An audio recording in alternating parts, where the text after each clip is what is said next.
censura era a coisa mais medíocre do mundo. A censura era terrível, porque você ia fazer um show, você mandava fazer um cartaz, aí você só tinha mais uma semana para botar esse cartaz na rua para chamar a atenção do seu show, mas só que o cartaz tinha que ser carimbado pela censura prévia, censura estética, previamente.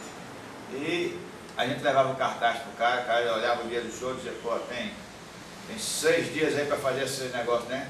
Pois é, a gente só vai assinar isso aqui tal dia. Eu disse, rapaz, faço não, o que a gente pode fazer? Dá uma cervejinha aí pra gente, vai. A gente tinha que dar uma bola pro cara da polícia, pro cara assinar, carimbar e assinar o cartaz, para a gente poder pegar o cartaz.